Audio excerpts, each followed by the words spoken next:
여러분 한 주간 잘 사셨습니까?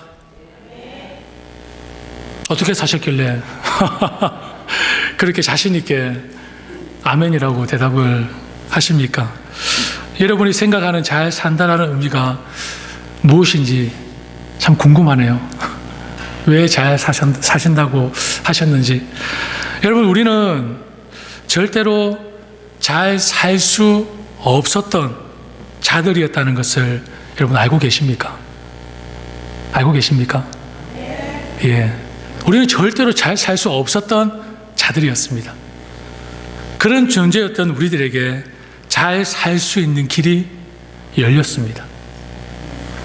잘 살 수 있는 그 길이 우리에게 열릴 수 있었던 것은 바로 하나님의 큰 은혜와 사랑입니다.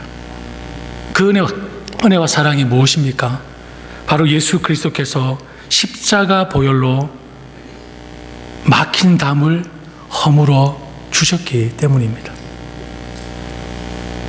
하나님의 능력으로 구원의 소망을 품고 영원한 나라, 하나님의 나라를 향해 걸어가는 삶, 이것이 바로 진정 잘 살 수 있는 길이라는 것입니다.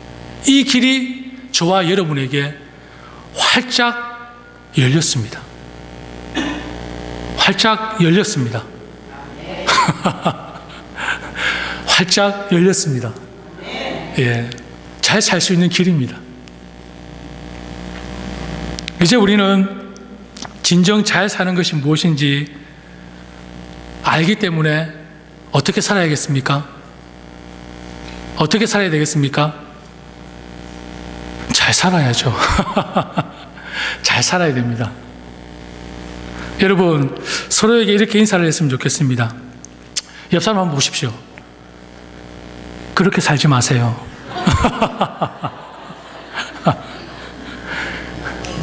네, 이렇게 인사하시면 안 됩니다. 우리 서로 잘 삽시다. 인사하십시오. 우리 서로 잘 삽시다. 우리 서로 잘 삽시다. 그리스도인은 혼자 잘 사는 게 아니고요, 우리 서로 잘 살아야 합니다. 그게 그리스도인의 삶입니다. 사랑하는 여러분, 그리스도인이 잘 사는 것은 어떻게 사는 것일까요? 한 공동체인 우리가 주 안에서 서로 성전으로 지어져 가고 성령 하나님이 거하시는 거룩한 처소로 세워져 가는 것, 이러한 모습이 그리스도인으로서 잘 산다라고 말할 수 있지 않겠습니까? 하나님이 거하실 거룩한 성전으로 지어가는 모습,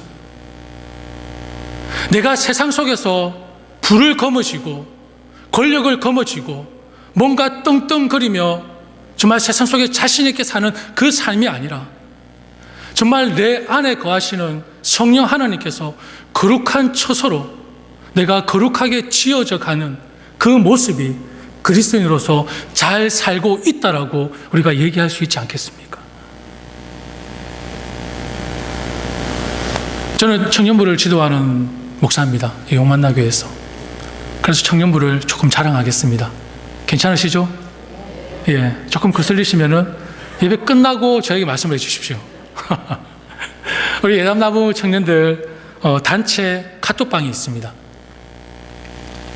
하루 일상을 서로 주고받으면서 서로의 안부를 묻고 서로를 알아가는 방입니다.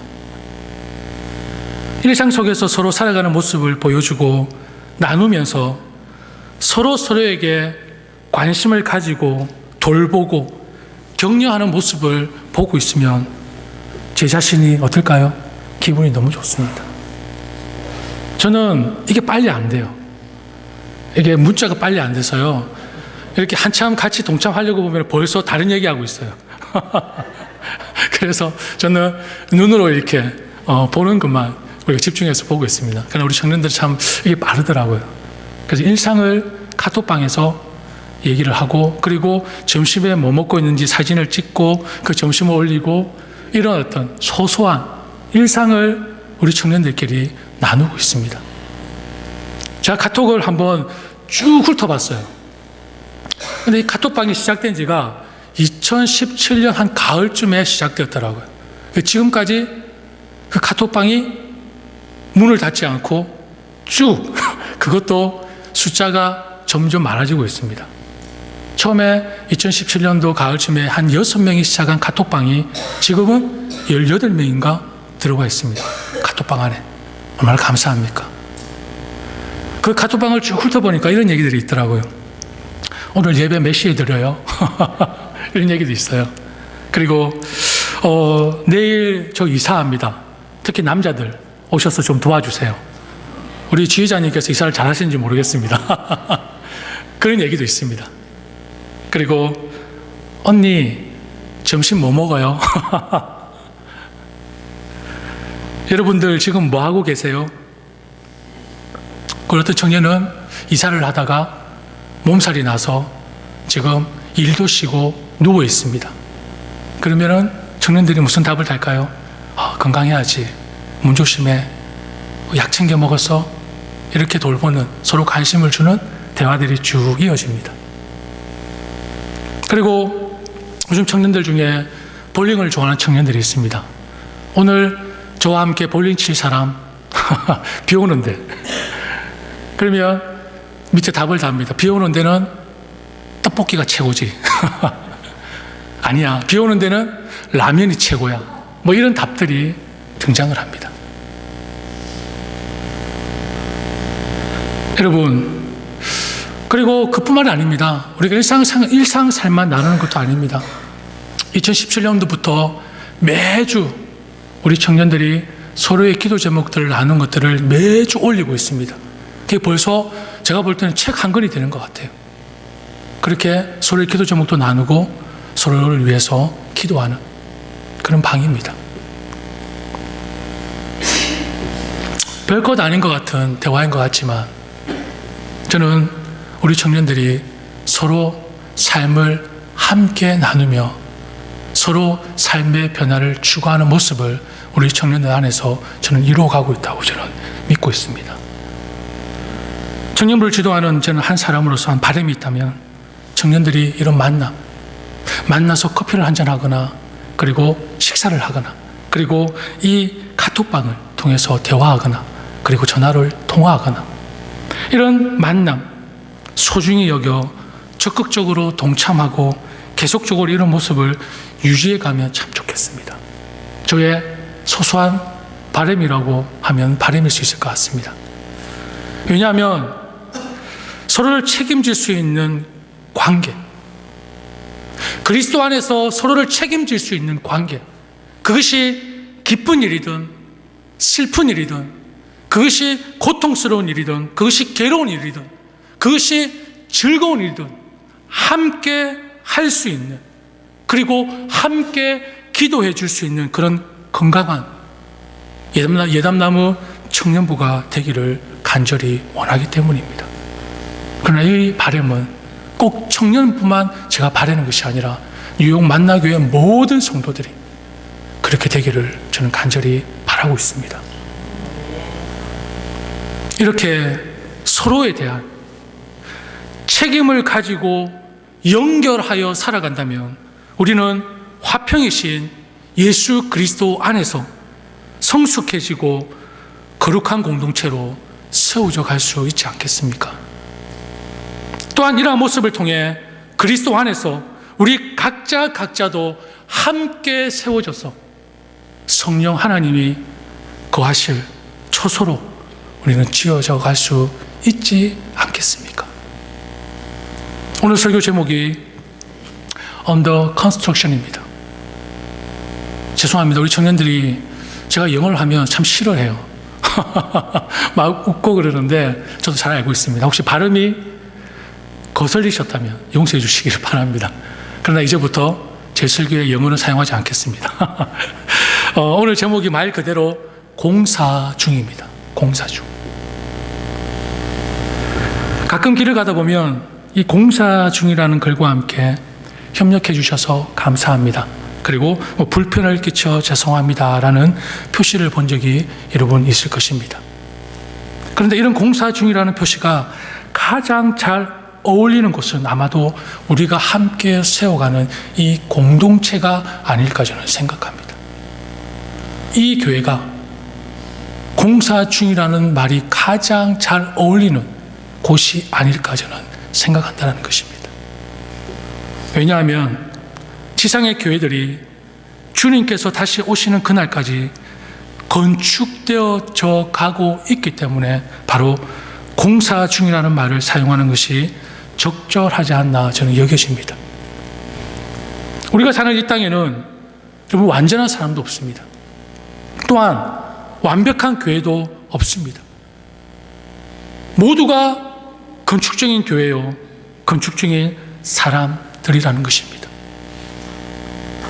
마음이 참 아픈 현실이지만 많은 사람들이 교회를 통해 상처를 받고 있습니다.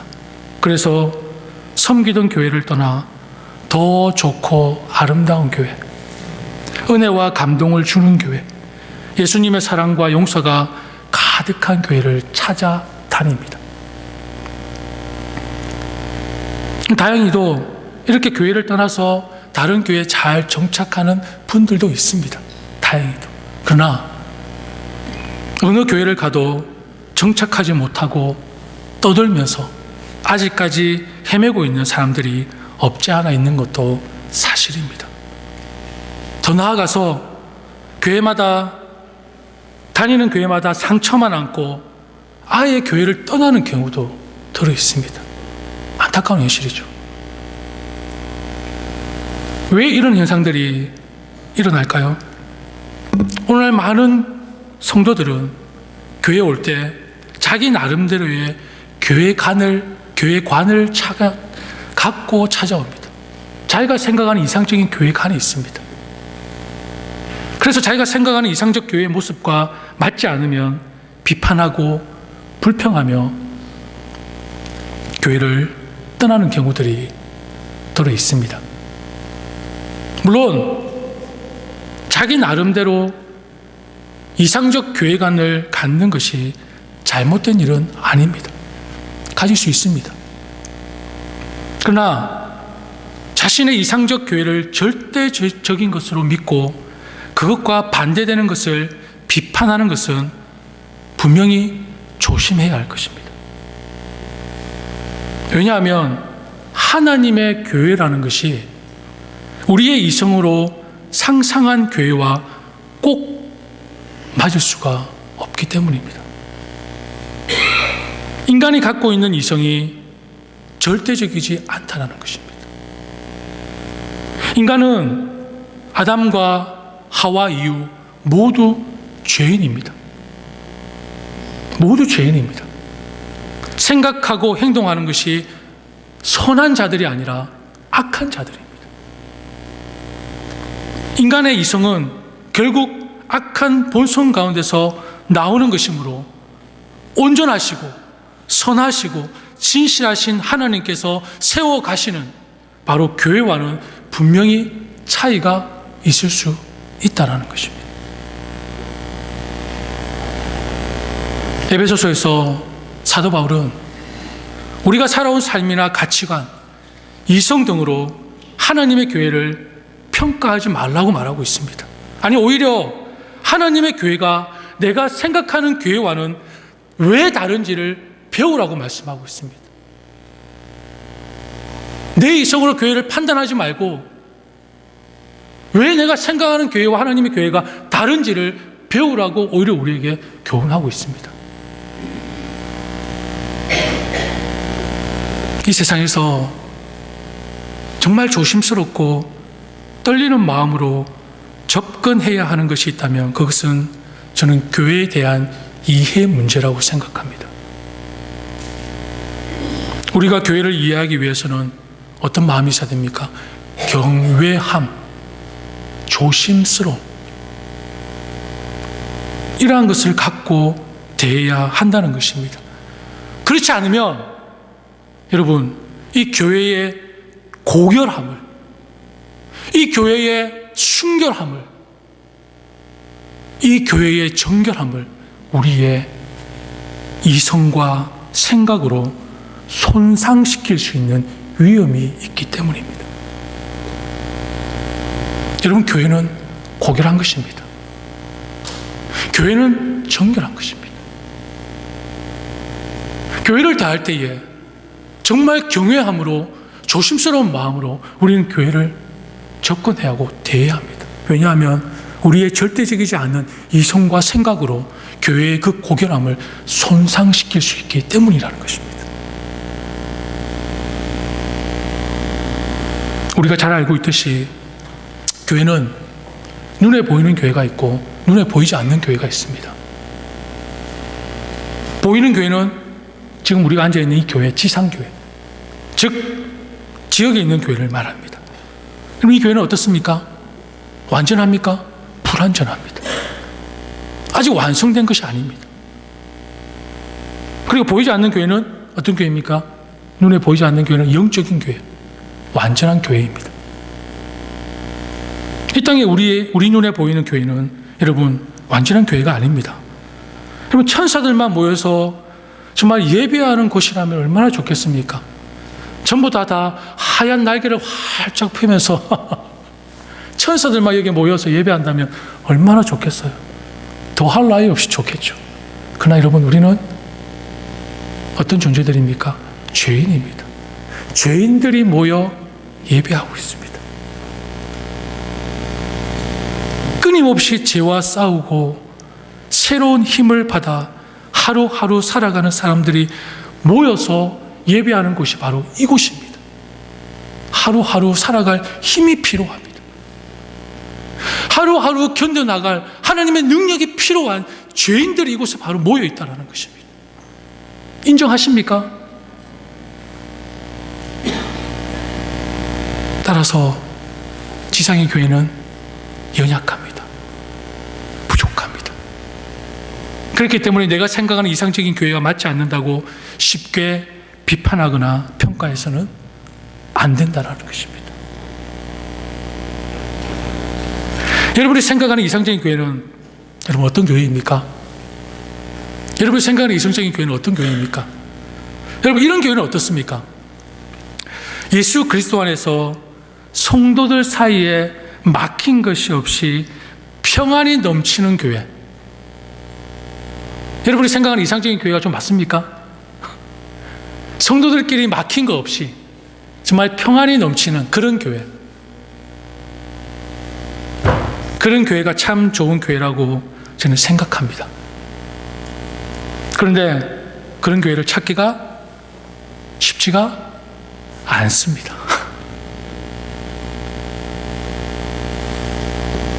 오늘 우리가 읽은 에베소서는 바울 자신이 직접 세운 에베소 교회를 향한 서신서입니다.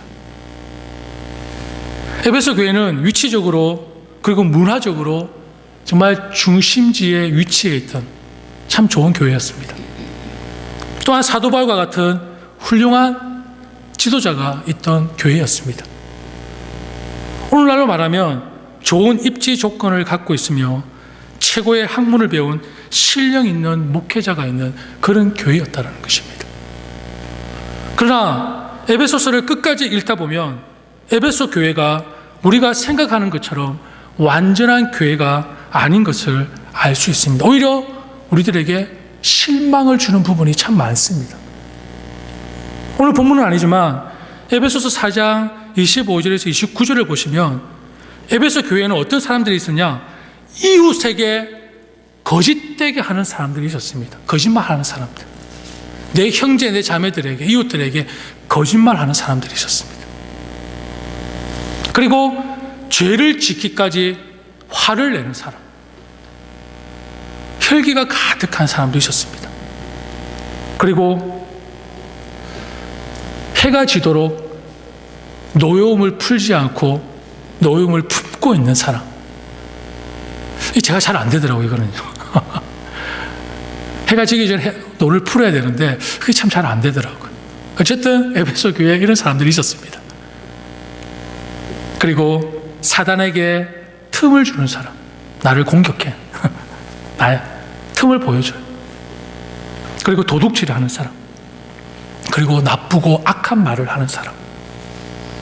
이런 사람들이 교회 안에 있었다는 것입니다. 교회 안에 문제가 있는 한 부류의 사람은 있어도 힘든데, 여러분, 에베소 교회는 여러 부류의 사람들이 있으면서 각각 자기의 주장을 펼치고 있었습니다. 당시 최고라고 생각한 에베소 교회가 이러한데, 오늘날 우리 교회 안에 이런 부류의 사람들이 있다는 것은 너무나도 당연한 것 아니겠습니까? 왜요? 완벽하지 않기 때문에. 지금도 세워져 가는 공사 중인 교회이기 때문에 그렇습니다. 그러면서 사도 바울이 에베소 교회 성도들에게 말합니다. 에베소서 4장 30절에서 32절에 보시면, 하나님의 성령을 슬프게 하지 마십시오. 근심하게 하지 마십시오.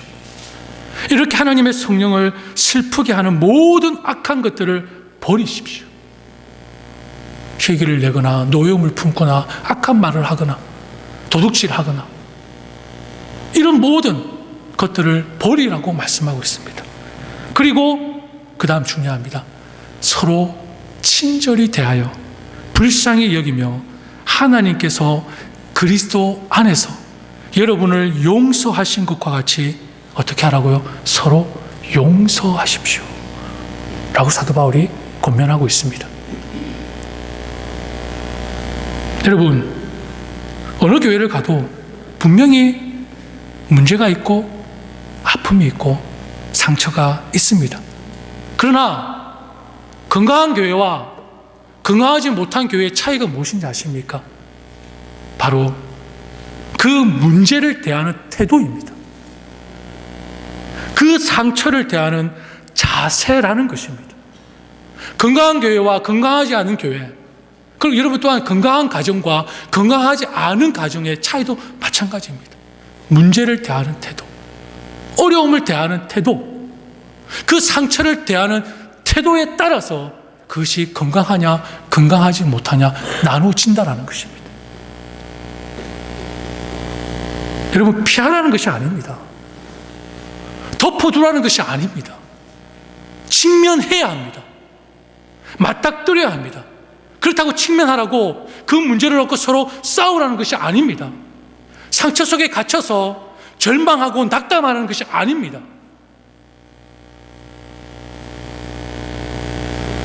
거기서 우리가 멈춰버린다면 오늘 사도 바울이 이야기했던 것처럼 하나님의 성령을 근심하게 하는 것입니다. 하나님의 성령을 슬프게 하는 것입니다. 거기서 멈춰버린다. 그 문제 속에서, 그 상처 속에서 서로 어떻게 해요? 친절하게 대하며 서로 불쌍히 여기며 하나님이 그리스도 안에서 너희를 용서하신 것처럼 서로 용서하는 데까지 나아가야 하는 것이 바로 교회라는 것입니다. 바로 저와 여러분이라는 것입니다. 하나님께서는 한 단계 더 우리에게 원하십니다. 한 단계 더 성숙하기를 원하신다는 것입니다. 문제를 덮어두는 것만이 능사가 아니라, 그 문제를 놓고 싸우는 것이 능사가 아니라, 물론 덮을 수도 있고 싸울 수도 있습니다. 그러나 거기서 멈춰버리면 성령을 근심하게 하는 것이라는 것입니다. 더 나아가서 서로 친절하게 대하며 서로 불쌍히 여기며 하나님이 그리스도 안에서 우리를 용서하신 것처럼 서로 용서하는 데까지 우리는 나아가야 된다는 것입니다.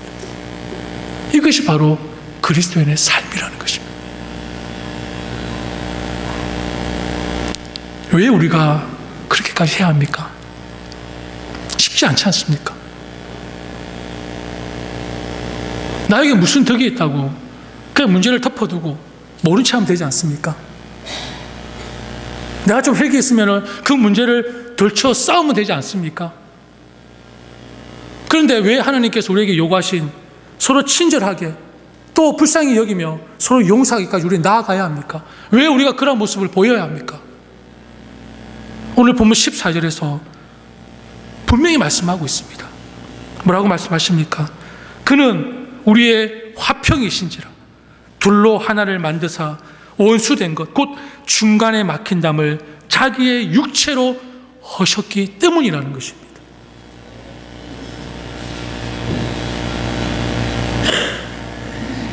우리의 유일하신 화평이신 예수 그리스도께서 피 흘리셔서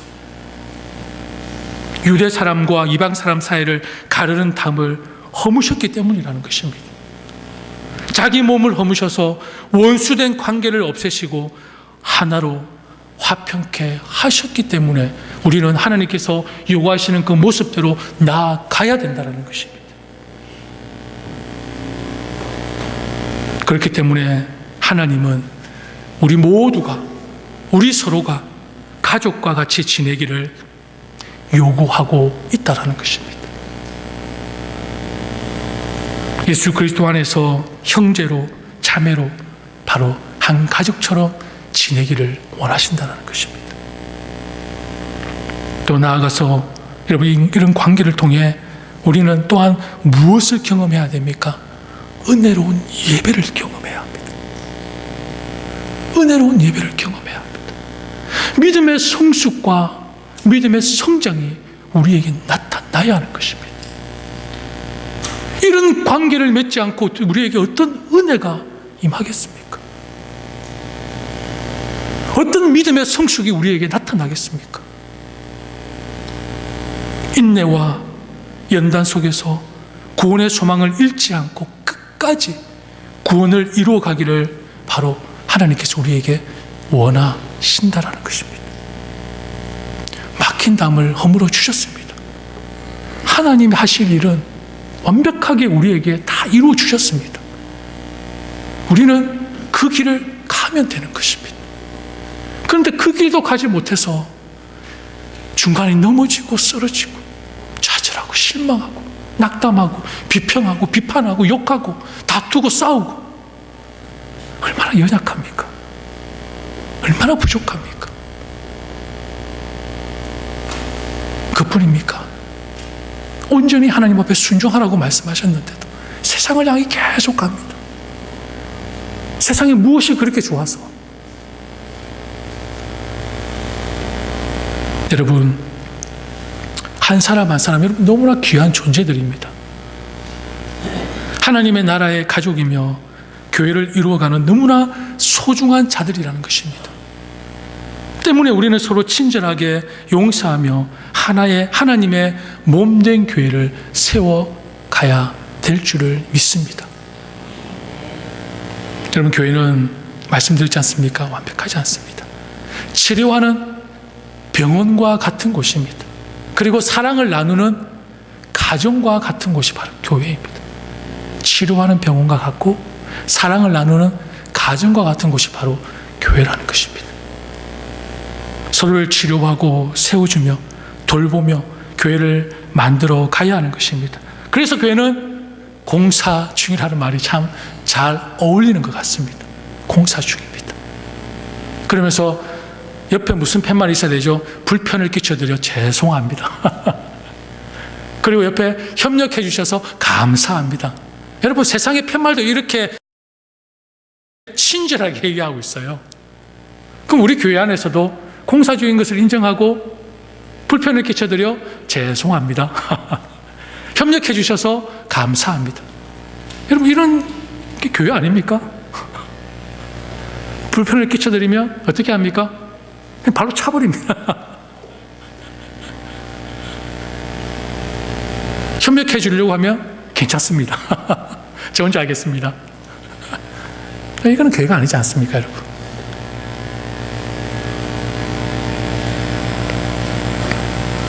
우리는 공사 중인 바로 교회 속에서 내게 주어진 일을 감당하며 든든히 교회를 세워나가야 하는 책임이 맡겨졌다는 것을 여러분 기억하시기를 바랍니다.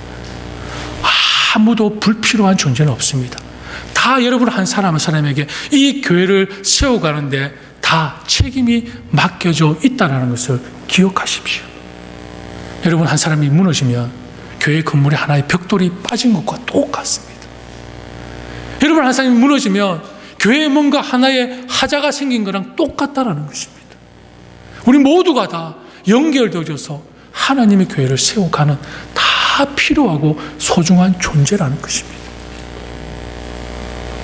여러분, 이 땅의 교회가 어떻게 하면 진정 하나님이 원하시는 교회로 세워져 갈 수 있는지 저와 함께 공사를 한번 시작해 볼까요?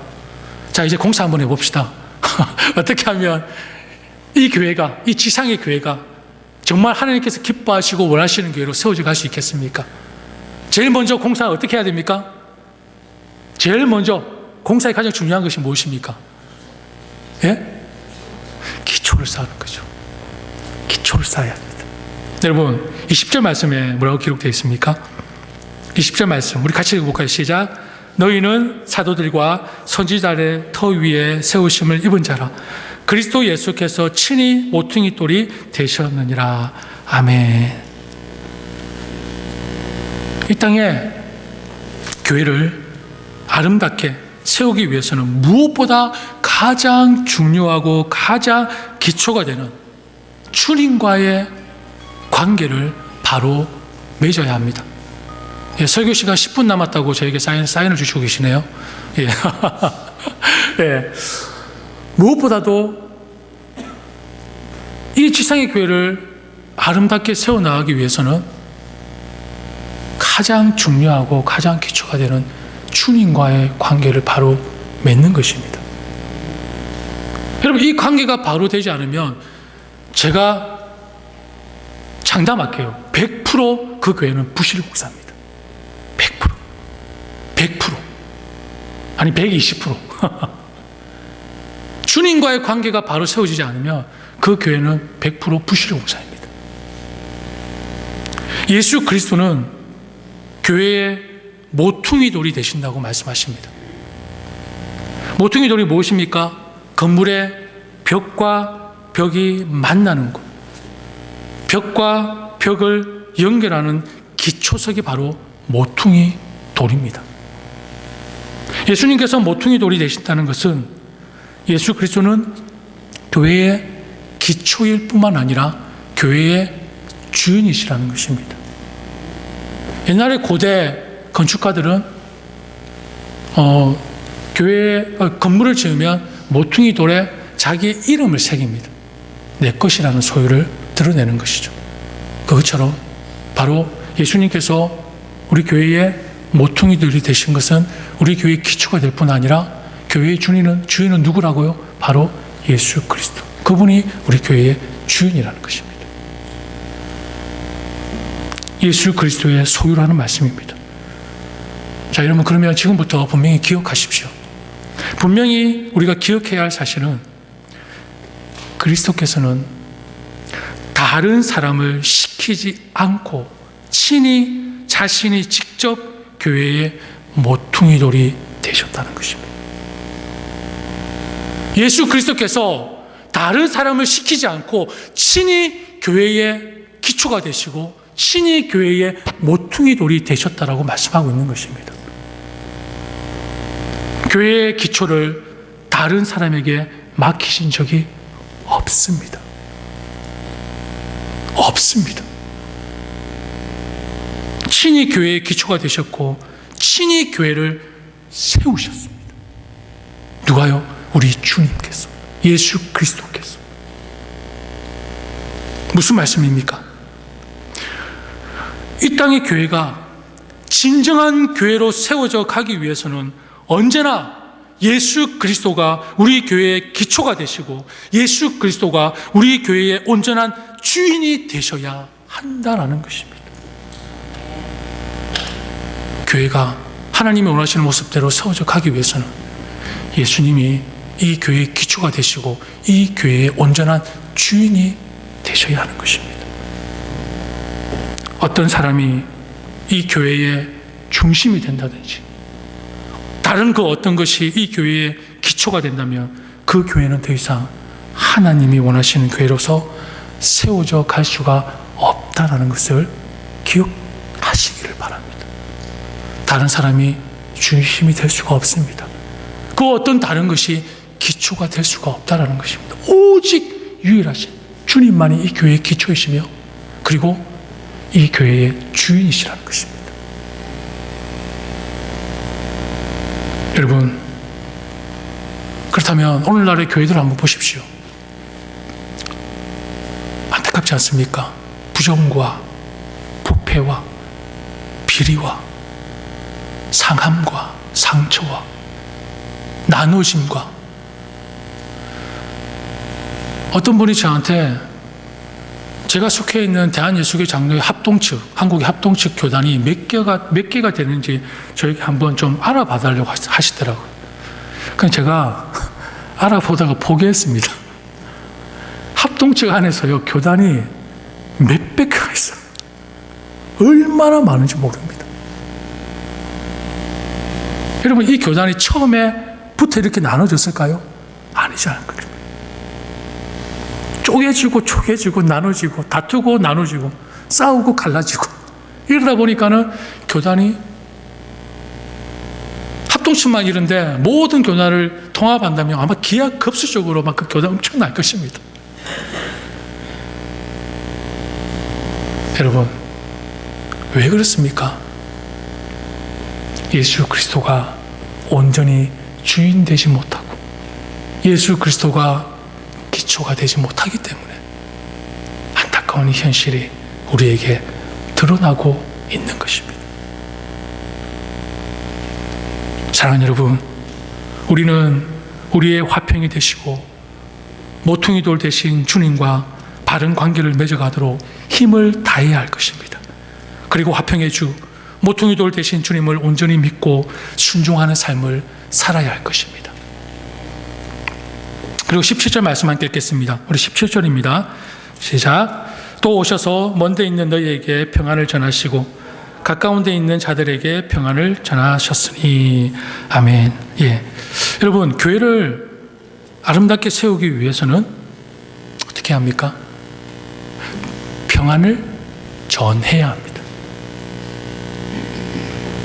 여기만 갇혀 있으면 교회를 아름답게 세워갈 수가 없습니다. 평안을 전해야 합니다. 여러분, 하나님께서 가장 아름답게 보시는 발이 어떤 발인지 아십니까? 어떤 발일까요? 가장 아름다운 발은 어떤 발일까요? 복음을 전하는 발. 이사야 52장 7절에 보면 놀랍고도 반가워라. 희소식을 전하려고 산을 넘고 달려오는 저 발이여. 평화가 왔다고 외치며 복된 희소식을 전하는구나. 구원이 이르렀다고 선포하면서 시온을 보고 이르기를 너희의 하나님께서 통치하신다 하는구나. 그리고 로마서 10장 15절에 기쁜 소식을 전하는 이들의 발걸음이 얼마나 아름다우냐. 이 세상에서 가장 아름다운 발은 어떤 발요? 복음을 전하는 발. 그렇죠? 여러분, 여러분이 보시기에 여러분의 발은 어떻습니까? 아름다운 발입니까? 요즘 사람들은 미용과 건강에 관심이 참 많습니다. 특히 제가 미국에 와서 발 마사지 하는 곳이 참 많더라고요. 그리고 이 손톱 바르는 거 뭐죠? 네일, 그리고 패디. 그죠? 패디, 원래 패디 큐어를 패디로 줄일 말이죠. 예. 패디 하는 곳이 참 많더라고요. 패디 받는 곳, 참 인기가 많은 것 같은데, 근데 혹시 여러분, 복음을 전하기 위해서 발 마사지를 받아보시거나, 복음을 전하기 위해서 패디를 받아보신 적이 있으십니까? 있으세요? 그러면 여러분의 발은 아름다운 발은 아닙니다. 제가 정정할게요. 여러분, 세상에서 가장 아름다운 발은요, 복음을 전하기 위해서 발 마사지를 받거나 복음을 전하기 위해서 패디를 받는 발은 세상에서 가장 아름다운 발입니다. 맞습니까? 농담 스킨 말로 드렸는데 상당히 진지하게 받아들이시네요. 여러분, 평화가 헬라어로 뭡니까? 우리가 잘 아는 에이레네, 평화라는 바로 단어입니다. 우리가 볼 때 우리 발이 못생긴 발이라도 이 평화의 복음을 전할 때 그 발은 하나님께서 보시기에 가장 아름다운 발입니다. 가장 예쁜 발입니다. 우리가 볼 때는 마사지를 받고 패드를 해야 아름답게 보일 수 있을지 모르겠지만 하나님이 보시기에는 가장 아름다운 발이 복음을 전하는 발, 바로 에이레를 전하는 발이 가장 아름다운 발입니다. 여러분, 이 복음을 전하는 많은 발들이 있을 때 이 땅의 교회는 어떻게 될까요? 아름답게 세워져 갈 수밖에 없지 않겠습니까? 사랑하는 뉴욕 만나교회 성도 여러분, 여러분의 발은 평안을 전하는, 평화를 전하는 아름다운 발이 되셔서 이 교회를 건강하게 그리고 성숙하게 성장시켜 나가는 여러분들 되시기를 간절히 소망합니다. 그리고 22절 말씀 우리 함께 보겠습니다. 마지막입니다. 22절 시작. 너희도 성령 안에서 하나님이 거하실 처소가 되기 위하여 그리스도 예수 안에서 함께 지어져 가느니라. 아멘. 여러분, 집을 지을 때 단순히 한 개의 벽돌로 집을 짓지는 않습니다. 집 지을 때 수십, 수백, 수천 개의 벽돌이 필요합니다. 그리고 벽돌만 있다고 해서 집이 만들어지지 않습니다. 돌과 돌을 이어줄 수 있는 흙, 시멘트가 필요합니다. 그래야만 건물이 세워질 수 있습니다. 돌과 돌이 모여서 시멘트와 섞였을 때 바로 단단하고 멋진 집이 만들어진다는 것입니다. 교회도 마찬가지입니다. 저와 여러분은 공사 중인 교회 속에 있는 크고 작은 돌과 같습니다. 크고 작은 돌. 각각 자신의 모습, 성격, 특기를 갖고 있습니다.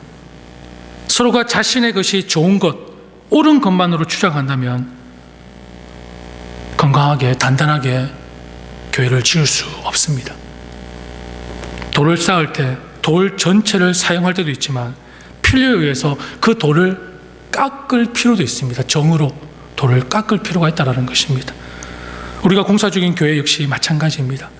내가 갖고 있는 부분 가운데 깎여야 할 것, 나의 모난 부분들을 깎아내야 할 것, 다듬어져야 할 것들이 바르게 되었을 때 우리는 아름답게 교회를 지어갈 수 있다는 것입니다. 깎이고 다듬어지는 것은 저는 이렇게 표현하고 싶습니다. 연합하는 마음. 연합하는 마음. 깎이고 다듬어지는 것은 이 교회를 세우기 위한 연합하는 마음. 내 자신이 낮아지고 내 자신을 낮추고 또한 나를 헌신하고 봉사하고 또한 도와주고 격려하고 이 모든 것들이 바로 아름답게 교회를 세워가기 위한 바로 연합하는 마음이라고 저는 말씀드리고 싶습니다.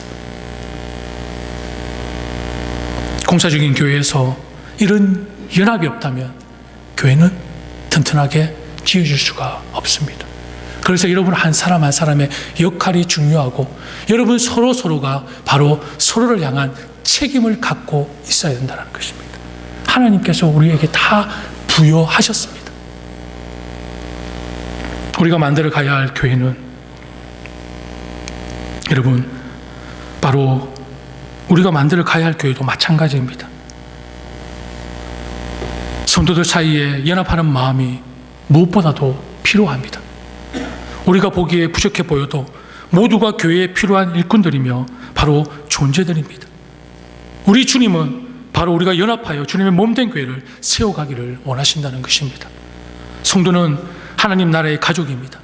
따라서 우리는 더욱 위기 때 의지하고 연합해야 합니다. 아플 때 서로 도와야 합니다. 교회 안에 서로 연합하여 섬기고 나누는 모습이 있을 때 교회가 바로 성장해 가는 것입니다. 말씀을 맺겠습니다. 우리 뉴욕 만나교회 역시 지금은 공사 중인 교회입니다. 완성을 향해 계속해서 교회를 연합해서 합력해서 지어져 가야 합니다. 주님 오시는 그날까지 우리는 맡겨진 책임을 다하며 함께 교회를 세워 가야 한다는 것입니다. 사랑하는 뉴욕 만나교회 성도 여러분, 뉴욕 만나교회를 하나님께서 기뻐하시는 모습대로 아름답게 지어가는 여러분들 되시기를 바랍니다. 그러기 위해서는 제가 어떻게 하라고 말씀드렸죠? 아니, 하나님께서 어떻게 말씀하셨죠? 단 한순간이라도 그리스도가 우리의 삶의 주인이 되지 못하고 또한 동시에 단 한순간이라도 우리가 성령을 의지하지 않는다면 하나님께서 거하시는 성전으로서 우리의 성장은 멈추어질 수밖에 없음을 기억하시기를 바랍니다. 단 한순간이라도 주님이 주인 되지 못하시고 우리가 성령을 의지하지 못한다면 우리의 성장은 거기서 멈추는 것입니다. 뉴욕 만나교회의 주인은 예수 그리스도시고 뉴욕 만나교회가 오직 의지해야 할 분은 성령 하나님이심을 잊지 말라는 것입니다. 그리고 우리 안에 역사하시는 성령으로 하여금 어떻게 해야 됩니까? 모든 사람들에게 평화의 복된 소식을 전하는 발이 되어 하나님께 나아오도록 예수 그리스도의 증인의 삶을 살아야 할 것입니다. 그리고 마지막으로 우리가 서로 연합하고 섬김으로 아름다운 교회, 하나님께서 원하시는 교회를 만들어 가는데 함께 힘을 합해야 할 것입니다. 사랑하는 뉴욕 만나교회 성도 여러분, 예수 그리스도 안에서 하나님의 은혜와 평강을 땅 끝까지 전하는 교회로 세워져 가기를 소망합니다. 예수 그리스도를 기초로 해서 우리 모두가 힘을 합하여 건강하고 성숙하게 자라가고 성장하는 교회로 세워져 가는 뉴욕 만나교회가 되기를 축복합니다. 기도하겠습니다.